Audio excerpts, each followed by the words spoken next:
ओम शांति। आज है 21 सितंबर 2021 के ईश्वरीय महावाक्य। पहले सुनते हैं मुरली के मुख्य पॉइंट्स। बाबा ने कहा, माया ने सबको काम चिता पर बिठाए कब्र दाखिल कर दिया है। सब जैसे मरे पड़े हैं। बाप आकर अमृत छकाते हैं, अर्थात जो काम चिता पर बैठ भस्म हो गए हैं उन्हों को अमृत वर्षा से जगाकर साथ ले जाएंगे। बाबा तुमको सारे विश्व का राज्य भाग्य देते हैं। गणिकाएं, अहिल्याएं, कुब्जाएं सबको विश्व का मालिक बनाते हैं, इसलिए उनको शिव भोला भंडारी कहते हैं। फिर कहा, अभी तुम आत्माओं को ज्ञान का तीसरा नेत्र मिला है। यह है अमर लोक में जाने के लिए सच्ची सत्य नारायण की कथा, जिससे तुम नर से नारायण, नारी से लक्ष्मी बनते हो। तुम ही गुलगुल पूज्य थे, फिर 84 जन्मों के बाद तुम ही पुजारी बने हो। बाप आकर फिर से तुमको पुजारी से पूज्य बनाते हैं। आगे कहा, तुम अभी बेगर टू प्रिंस बन रहे हो। बनाने वाला है एक रूहानी बाप। तुम यहाँ पढ़कर 21 जन्मों के लिए स्वर्ग में प्रिंस प्रिंसेस बनेंगे। इस समय सारी दुनिया कांटों का जंगल बन गई है। सब एक दो को कांटा लगाते हैं, इसलिए काम कटारी चलाते हैं। बाप ही इन कांटों को फूल बनाते हैं।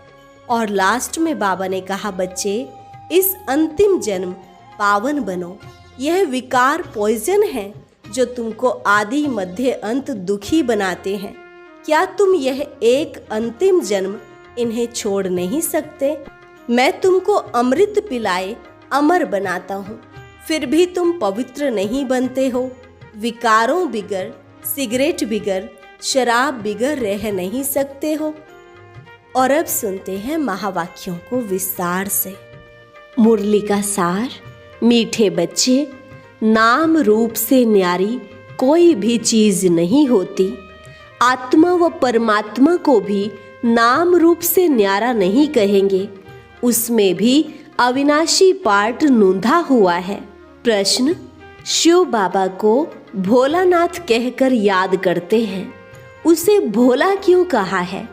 उत्तर, क्योंकि बाप ही अहिल्याओं, गणिकाओं, कुब्जाओं का उद्धार करते हैं। उन्हें विश्व की राजाई का वर्षा दे देते हैं। मनुष्य तो बाप के लिए कह देते, दुख भी वह देता, सुख भी वह देता, परंतु बाबा कहते हैं, मैं तो तुम बच्चों के लिए सुख का राज्य स्थापन करता हूँ। मुझे दुख हरता, सुख करता गाया है। विचार करो कि मैं बाप अपने बच्चों को दुख कैसे दे सकता हूँ। गीत, दूर देश का रहने वाला आया देश पराए में। ओम शांति। रूहानी बच्चों ने गीत सुना, अर्थात रूहों ने इस शरीर की कान रूपी कर्मेंद्रियों द्वारा गीत सुना। दूर देश से मुसाफिर आया है। तुम सब मुसाफिर हो ना। जो सब मनुष्य मात्र आत्माएं हैं, वह सभी मुसाफिर हैं। आत्माओं का कोई भी घर नहीं है। आत्मा है निराकार। निराकारी दुनिया में रहने वाली निराकारी आत्माएं हैं। उसको कहा जाता है निराकारी आत्माओं का घर, देश व लोक। इसको जीव आत्माओं का देश कहा जाता है। वह है आत्माओं का देश। फिर जब आत्माएं यहाँ आकर शरीर में प्रवेश करती हैं तो निराकार से साकार बन जाती हैं। ऐसे नहीं कि आत्मा का कोई रूप नहीं है। रूप भी जरूर है, नाम भी है। इतनी छोटी आत्मा कितना पार्ट बजाती है इस शरीर द्वारा। हर एक आत्मा में पार्ट बजाने का कितना रिकॉर्ड भरा हुआ है। रिकॉर्ड एक बार भर जाता है, फिर कितना भी रिपीट करो वही चलेगा। वैसे आत्मा इस शरीर के अंदर रिकॉर्ड है। उसमें 84 जन्मों का सारा पार्ट भरा हुआ है। जैसे आत्मा निराकार है, वैसे बाप भी निराकार है। कहाँ कहाँ शास्त्रों में लिख दिया है वह नाम रूप से न्यारा है, परंतु नाम रूप से न्यारी कोई वस्तु होती नहीं। आकाश भी पोलार है, नाम रूप तो है ना। बिगर नाम के कोई भी चीज होती नहीं। मनुष्य समझते हैं परम पिता नाम रूप से न्यारा है। अगर नाम नहीं तो रूप भी नहीं, देश भी नहीं, फिर तो कुछ भी नहीं हो सकता। बुलाते भी हैं दूर देश का रहने वाला परम पिता परमात्मा। अब दूर देश में आत्मा ही रहती है। यह साकार देश है। इसमें दो का राज्य चलता है, राम राज्य और रावण राज्य। आधा कल्प है राम राज्य, आधा कल्प है रावण राज्य। यह बच्चों को समझाया गया है कि सतयुग से ईश्वरीय राज्य शुरू होता है। राम राज्य स्थापन करने वाला परम पिता परमात्मा है। वह कभी रावण राज्य स्थापन कर न सके। बाप बच्चों के लिए कभी दुख का राज्य थोड़े ही बनाएंगे। कहते हैं ईश्वर ही दुख सुख देते हैं। बाप कहते हैं मैं बच्चों को दुख कैसे दे सकता हूँ। मेरा तो नाम ही है दुख हरता सुख करता। यह तो मनुष्यों की भूल है। ईश्वर कभी दुख नहीं देंगे। इस समय है ही दुख धाम। आधा कल्प रावण राज्य में दुख ही मिलता है, सुख की रत्ती नहीं। सुख धाम में कभी दुख होता नहीं। बाप स्वर्ग का रचयिता है। अभी तुम हो संगम पर। इनको नई दुनिया तो कोई भी नहीं कहेंगे। नई दुनिया का नाम ही है स्वर्ग। वही फिर पुरानी दुनिया बनती है। नई चीज जब पुरानी खराब दिखाई पड़ती है तो पुरानी चीज को खलास किया जाता है। मनुष्य विष विकारों को ही सुख समझते हैं। गाया भी जाता है अमृत छोड़ विष काहे को खाए। ग्रंथ में गुरु नानक के भी अक्षर हैं, अशंख चोर। बाप की महिमा गाते हैं। आप जो आकर करेंगे उससे भला ही होगा, नहीं तो रावण राज्य में मनुष्य बुरा काम ही करेंगे। बाप ही आकर मूत पलीती कपड़े धोते हैं। ग्रंथ में बहुत लिखा हुआ है। सिंधी लोग ग्रंथ रखते हैं। अब यह तो कोई सिख धर्म वाले हैं नहीं। यह तो है आदि सनातन देवी देवता धर्म के। सिखों का है गुरु नानक। उनको दाढ़ी बाल थे तो सब सिखों को दाढ़ी बाल होने चाहिए। आजकल तो दाढ़ी रखते नहीं, बहुत फैशनेबल बन गए हैं। नहीं तो फॉलो करना चाहिए ना। हम गुरु नानक के फॉलोअर्स हैं तो गुरु नानक को फॉलो करना चाहिए ना। यह तो बच्चों को अभी पता पड़ा है कि गुरु नानक को 500 वर्ष हुए। फिर कब आएंगे तुम झट बताएंगे। कोई से भी पूछो यह तो बताओ कि गुरु नानक कब आएंगे, तो कहेंगे उनकी आत्मा ज्योति ज्योत समा गई। आएंगे फिर कैसे। तुम कहेंगे आज से 4500 वर्ष बाद गुरु नानक फिर आएंगे। तुम्हारी बुद्धि में सारे वर्ल्ड की हिस्ट्री ज्योग्राफी चक्र लगाती रहती है। बुद्ध क्राइस्ट आदि सबके लिए कहेंगे इस समय तमो प्रधान है, कब्र दाखिल है। इनको कयामत का समय कहा जाता है। सब मनुष्य मात्र जैसे मर पड़े हैं, सबकी ज्योत जैसे बुझी हुई है। बाप आते हैं सबको जगाने। बच्चे जो काम चिता पर बैठ भस्म हो गए हैं उन्हों को अमृत वर्षा से जगाकर साथ ले जाएंगे। माया ने काम चिता पर बिठाए कब्र दाखिल कर दिया है, सो गए हैं।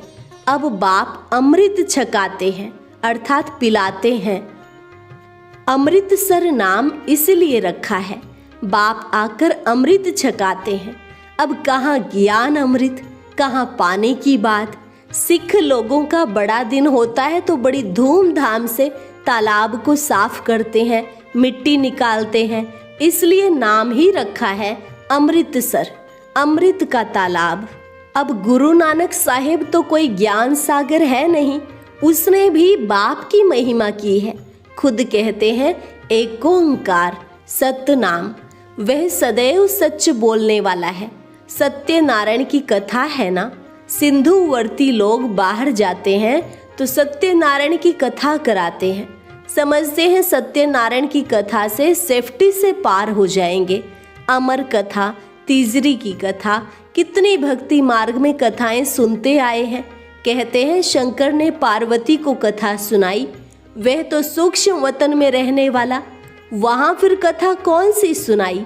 यह सब बातें बाप बैठ समझाते हैं। वास्तव में तुमको अमर कथा सुनाकर अमर लोक में मैं ले जाने आया हूँ।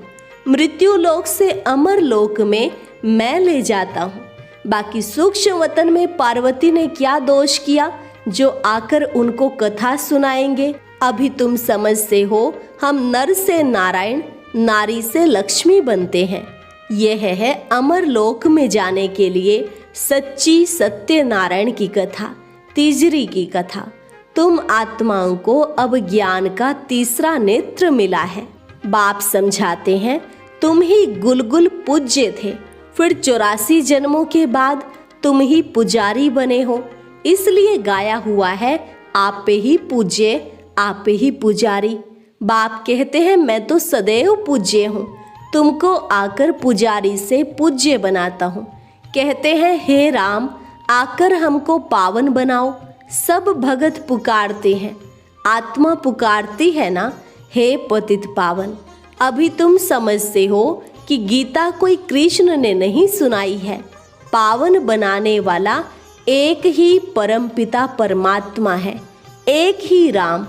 तो बाप समझाते हैं कि ओपिनियन लेते रहो कि ईश्वर सर्वव्यापी नहीं है। गीता का भगवान शिव है, ना कि कृष्ण। पहले तो पूछो भगवान किसको कहा जाता है, निराकार को व साकार को। कृष्ण तो है साकार, शिव है निराकार। वह सिर्फ इस तन का लोन लेता है, बाकी माता के गर्भ से जन्म नहीं लेते हैं। पहले नंबर गर्भ में आने वाली है कृष्ण की आत्मा। ब्रह्मा विष्णु शंकर भी सूक्ष्म शरीरधारी हैं, शिव को शरीर नहीं है। यहाँ इस लोक में स्थूल शरीर है। बाप की महिमा है पतित पावन, सर्व का सद्गति दाता, सर्व का लिबरेटर, दुख हरता, सुख करता। अच्छा सुख कहाँ हो सकता है? सुख मिलेगा दूसरे जन्म में, जब रावण की दुनिया खत्म हो, स्वर्ग की स्थापना हो जाएगी। अच्छा लिबरेट किससे करते हैं? रावण के दुख से। यह तो दुख धाम है ना।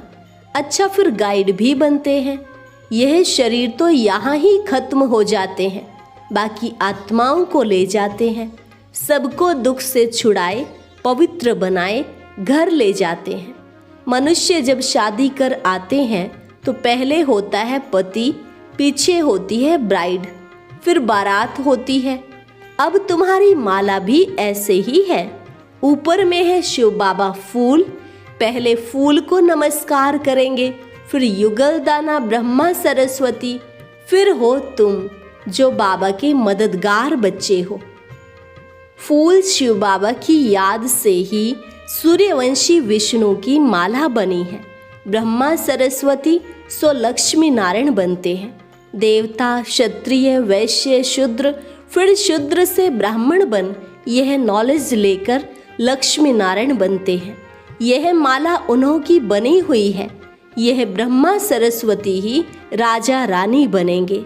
उन्होंने मेहनत की है, तब पूजे जाते हैं। कोई को पता नहीं है कि माला क्या चीज है, ऐसे ही माला फेरते रहते हैं। 16,108 की भी माला होती है, बड़े बड़े मंदिरों में रखी जाती है। फिर कोई कहाँ से खींचेगा, कोई कहाँ से। बाबा बॉम्बे में लक्ष्मी नारायण के मंदिर में जाते थे, माला जाकर फेरते थे, राम राम जपते थे। फूल शिव बाबा है ना, फूल को ही राम राम कहते हैं। फिर सारी माला पर माथा टेकते हैं। ज्ञान तो कुछ भी है नहीं। पादरी लोग भी हाथ में माला फेरते रहते हैं। पूछो किसकी माला फेरते रहते हो, कहेंगे क्राइस्ट की याद में फेरते हैं। उन्हों के बड़े पोप पादरी होते हैं तो वह फिर पोपों की माला होगी। उन सब के चित्र हैं। पोपों का कितना मान है, उनको खुद पता नहीं है कि क्राइस्ट की आत्मा कहाँ है। तुम जानते हो कि क्राइस्ट की आत्मा भी अभी बेगर रूप में है। तुम भी अभी बेगर टू प्रिंस बन रहे हो। भारत ही प्रिंस था, अभी बेगर है, फिर प्रिंस बनते हैं। बनाने वाला है एक रूहानी बाप। बेगर से प्रिंस बनते हो। एक प्रिंस प्रिंसेस का कॉलेज भी है जहाँ जाकर वह पढ़ते हैं। तुम यहाँ पढ़कर 21 जन्मों के लिए प्रिंस प्रिंसेस स्वर्ग में बनते हो। नॉलेज से तुम मनुष्य से देवता बनते हो। अभी तुम समझते हो जो श्री कृष्ण सतयुग का प्रिंस था 184 जन्मों के बाद बेगर बना है। 5000 वर्ष पहले देवी देवताएं कितने साहूकार थे, अभी वही कंगाल बेगर बने हैं। यह बातें सिर्फ तुम ही सुन सकते हो। भगवान वाच वह सबका फादर है, तुम गॉड फादर से सुनते हो।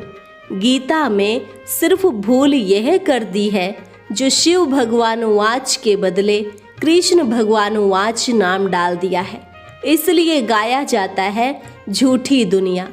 इस समय सारी दुनिया कांटों का जंगल बन गई है। बॉम्बे में बबुलनाथ का मंदिर है। बाप आकर इन कांटों को फूल बनाते हैं। सब एक दो को कांटा लगाते हैं, अर्थात काम कटारी चलाते हैं, इसलिए इनको कांटों का जंगल कहा जाता है। सतयुग को गार्डन ऑफ अल्लाह कहा जाता है। वही फ्लावर्स कांटे बनते हैं, फिर कांटों से फूल बन पड़ते हैं। सतयुग में कभी रावण को नहीं जलाते। रावण पुराना दुश्मन है भारत का। तुम्हारी लड़ाई है रावण से, जिसने आधा कल्प दुख दिया है। आखिरी बड़ी लड़ाई भी होगी। सच्चा सच्चा दशहरा होना है। रावण राज्य ही खलास हो जाएगा। तुमको फिर सोने के महल मिल जाएंगे। अभी तुम रावण पर जीत पहन स्वर्ग के मालिक बनते हो। बाबा सारे विश्व का राज्य भाग्य देते हैं, इसलिए उनको शिव भोला भंडारी कहते हैं। गणिकाएं, अहिल्याएं, कुब्जाएं, सबको बाप विश्व का मालिक बनाते हैं। कितना भोला है। आते भी पतित दुनिया, पतित शरीर में है। बाकी जो स्वर्ग के लायक नहीं है वह विकारों को छोड़ नहीं सकते। बाप कहते, बच्चे अभी यह अंतिम जन्म तुम पावन बनो। यह विकार पॉइजन है जो तुमको आदि मध्य अंत दुखी बनाते हैं। क्या तुम यह एक अंतिम जन्म इन्हें छोड़ नहीं सकते? मैं तुमको अमृत पिलाए अमर बनाता हूँ, फिर भी तुम पवित्र नहीं बनते हो। विकारों बिगर, सिगरेट बिगर, शराब बिगर रह नहीं सकते हो। मैं बेहद का बाप कहता हूँ, तुम एक जन्म पवित्र बनो तो मैं स्वर्ग का मालिक बनाऊंगा। तुम जानते हो बाप आया ही है सारी दुनिया को दुख से लिबरेट कर सुख धाम, शांति धाम में ले चलने। अभी सब धर्मों का विनाश हो जाएगा।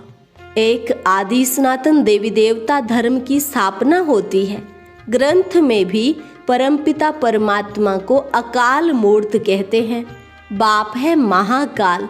वह काल तो एक दो को ले जाएंगे, मैं तो सब आत्माओं को ले जाऊंगा, इसलिए महाकाल कहते हैं। अच्छा, मीठे मीठे सिक्की लधे बच्चों प्रति माता पिता बाप दादा का याद प्यार और गुड मॉर्निंग। रूहानी बाप की रूहानी बच्चों को नमस्ते। रूहानी बच्चों की रूहानी बाप दादा को नमस्ते नमस्ते, गुड मॉर्निंग। धारणा के लिए मुख्य सार। पहली पॉइंट है, इस अंतिम जन्म में ज्ञान अमृत पीकर अमर बनना है। स्वयं को स्वर्ग में चलने के लायक बनाना है। बुरी आदतों को छोड़ देना है। दूसरी पॉइंट, अभी पढ़ाई पढ़कर 21 जन्मों के लिए स्वर्ग में प्रिंस प्रिंसेस बनना है। सच्ची सच्ची सत्यनारायण की कथा सुन नर से नारायण बनने का पुरुषार्थ करना है। वरदान, 1 सेकंड के दृढ़ संकल्प से स्वयं का व विश्व का परिवर्तन करने वाले रूहानी जादूगर भव। 1 सेकंड के दृढ़ संकल्प से स्वयं का व विश्व का परिवर्तन करने वाले रूहानी जादूगर भव। जैसे जादूगर थोड़े समय में बहुत विचित्र खेल दिखाते हैं, वैसे आप रूहानी जादूगर अपनी रूहानियत की शक्ति से सारे विश्व को परिवर्तन में लाने वाले हो, कंगाल को डबल ताजधारी बनाने वाले हो। स्वयं को बदलने के लिए सिर्फ 1 सेकंड का दृढ़ संकल्प धारण करते हो कि मैं आत्मा हूँ, और विश्व को बदलने के लिए स्वयं को विश्व के आधार मूर्त, उद्धार मूर्त समझकर विश्व परिवर्तन के कार्य में सदा तत्पर रहते हो। इसलिए सबसे बड़े जादूगर आप हो। स्लोगन: जो स्वराज्य अधिकारी आत्माएं हैं वे कभी पर अधीन नहीं हो।